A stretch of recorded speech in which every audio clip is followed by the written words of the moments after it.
talk about object orientation in Python. Specifically, when we're implementing data model methods, what are conventions, rules, or other things that we need to keep in mind as part of using the Python data model? Let's take a look. Remember that Python is a very mechanical language. What we mean is it has a very rich runtime, and as a consequence of a very rich runtime, it doesn't have a very strong or doesn't have a very rich compile time. A lot of mechanisms that occur in Python occur at runtime as part of executable code, and this means that a lot of mechanisms of Python are in fact truly step-by-step flowcharts, mechanical processes without any deeper foundational mathematical meaning. If we want to understand what many parts of the Python data model, all those double underscore methods are, sometimes we can understand those better by understanding them in terms of the mechanical process by which Python accomplishes a particular goal. For example, when do we implement new and when do we implement init?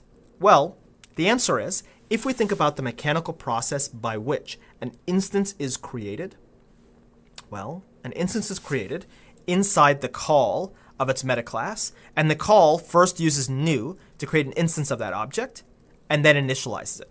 This is why your init never returns anything, but your new does return something. Well, this means that if we need some behavior, the setting of defaults, the checking of something, the replacement of something, and we need to do it before the instance is created, for example, a singleton pattern, or for example, checking or performing some derived operation on an immutable type like a tuple, it has to be done in the new. It has to be done before the instance is created.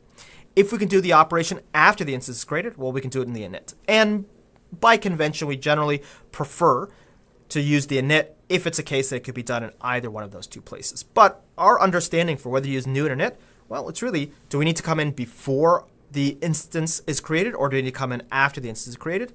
And that's how we might choose these. For some other protocol methods, we may have to dig a little bit deeper. And in fact, even the Python standard library documentation may not be able to provide us with sufficient guidance. Here's an example of something where I think that the standard documentation provides us with guidance that is missing something. When we want to implement str and repr, we may go to the documentation and try and understand, well, what's the difference between the two? And the documentation tells us that the repr is the human readable representation of some object. The repr tells us there's some conventions we should obey. Those conventions include that the repr should, where possible, look like the line of code that created the object that we're performing the repr on. And it should be a line of code which, if we paste it into our read eval print loop, should be able to provide us with an equivalent instance of that object. It'll say that the str is a more informal human readable representation. I don't actually think that's a very precise definition of what str is. Because if we think about what str does and where it's used, it's often used together with that top-level str value constructor to create an instance of some data as though it were a string. For example, if we have some numeric value, we say str here to generate a numeric representation of this value. And if we have something like a pathlib, we use str to take that pathlib and to remove the additional modeling of that. Say we have a pathlib.path, and we have some directory here. Well, if we need to remove that additional object-oriented modeling, we might use str to reduce this back to the string modeling of the underlying data, which we may in fact have to do if we want to, for example, put this into our sys.path. Surprisingly enough and sadly enough, the sys.path doesn't support the pathlib.path. It only supports just regular strings. And I believe it may support byte strings.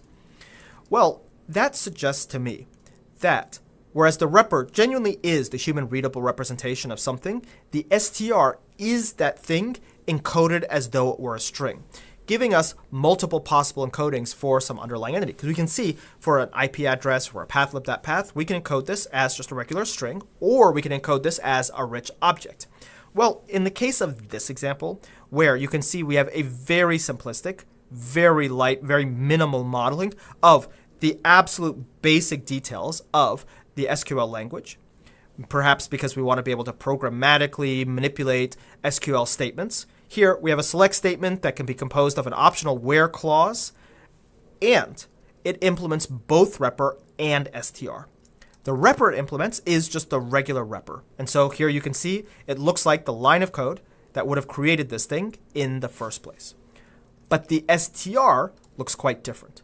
The str looks like that same data, but encoded as a string. And you can see here the proper encoding of this data as a string would actually be the SQL string that we'll pass to our database engine. And these are two very different uses of repr and str. If we dig a little bit deeper, we can discover that, in fact, str probably, where it is distinct from repr, probably should mean something akin to this, which unfortunately is not very well documented.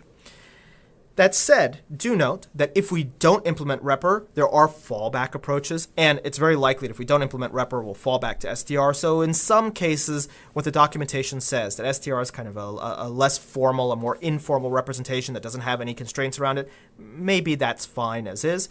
But you can see the overlap there between repr and str. Well, if we want to remove that overlap, we may need to discover some other use cases or some other meanings lurking behind the scenes.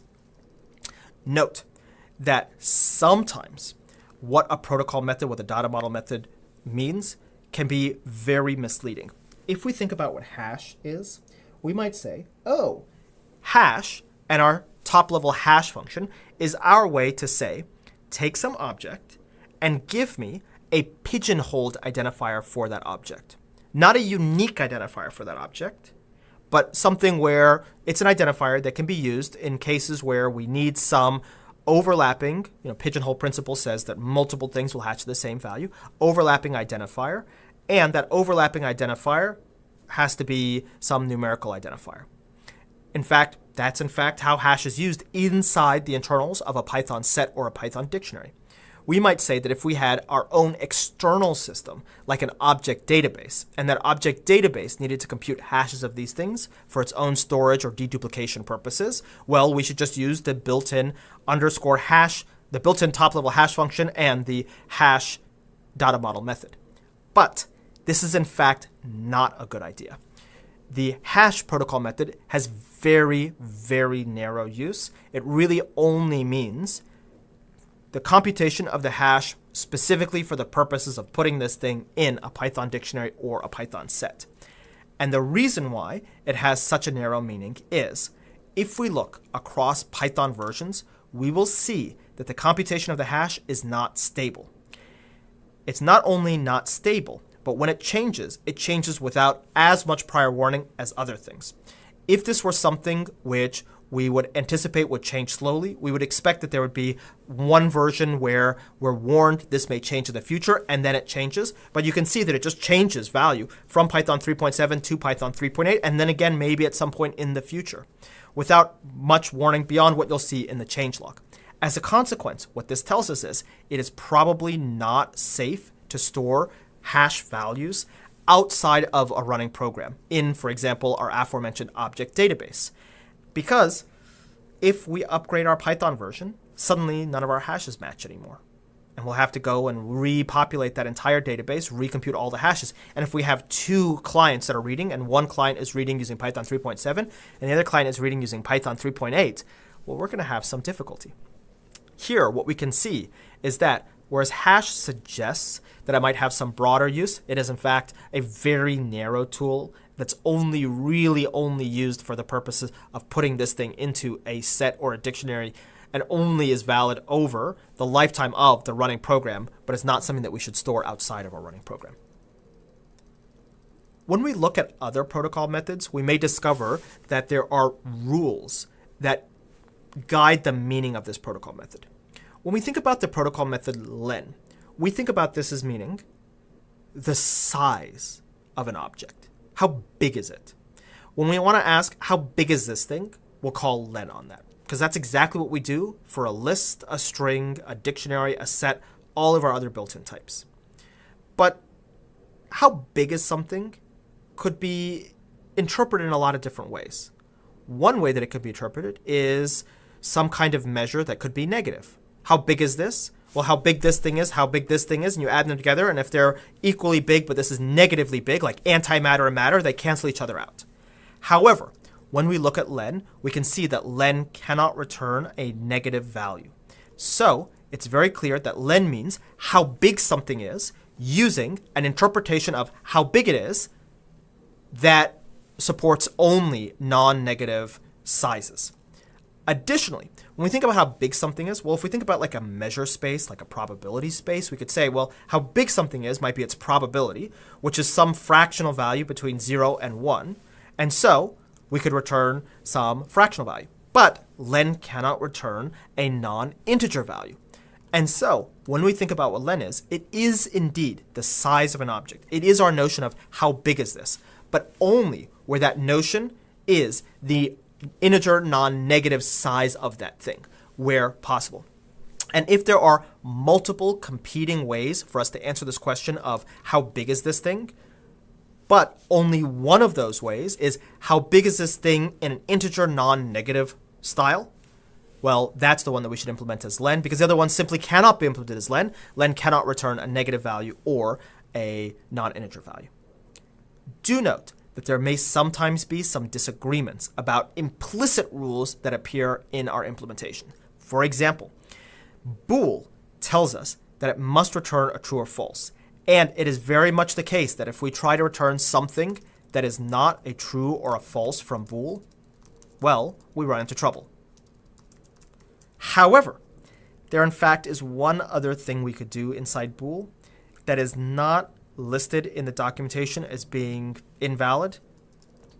We could raise an exception. And if we raise an exception, then the places where somebody assumes that since we're following the rules of bool will just work, well, they'll raise an exception and they won't work. We see exactly this on a NumPy and D array. And we see a substantial disagreement because inside the Python standard library, and even when you talk to the Python core developers, some of them will write code or will assume that you can always bool an object that supports bool, and that it'll never raise, if that method exists, it won't raise an exception. And so, naively, looking at this example, you might say, oh, I want to create some enumerated values. And I want to store associated with these enumerated values, north, south, east, west, the vectors for a vector in R2, my Cartesian coordinates, for where I move, if I move north, south, east, or west. And then I could take my origin, and I could say move north, move south, move north twice, move east, and I could just perform operations like this. But this won't work, because deep inside the enum module is looking for duplicated enumerated values. So it has a check to see, is the value of this thing equal to the value? But this double equals, when performed on a NumPy and D array, gives you a broadcasted result, which gives you another NumPy and D array back. And if you try and do a bool, which happens implicitly when you do that if on that, you get the truth value of an array with more than one element is ambiguous. Use any or all exception. Here, you can see this is likely to be some use case that the Python core developers never really anticipated for the enum.enum, and it happens to be a corner case for our use of this, our use of this protocol method. Note that even pep8 kind of makes this mistake, because pep8 says that if we want to see if something is empty or not, we shouldn't write if len of the thing is greater than 0. We shouldn't write if not len of the thing. We should just write if the thing. But if we do that on a NumPy and D array, we'll see that this is a value error. So if we want to see if a NumPy and D array is empty or not, we should actually write one of these two, or the documentation tells us we should actually write this. So we should write one of these three things. And our pep8 guidance is inverted. In fact, you might even say that probably this is the only safe way for us to determine if a structure that could either be a built-in Python data type, a built-in Python container, or a NumPy and D array, or a pandas data frame is empty or not. Although, as we'll see, that's not as common of a question to ask as we might think. Thanks for watching. If you enjoyed this video, give it a like, hit subscribe, and check out the recommended video on the screen. See you in the next one.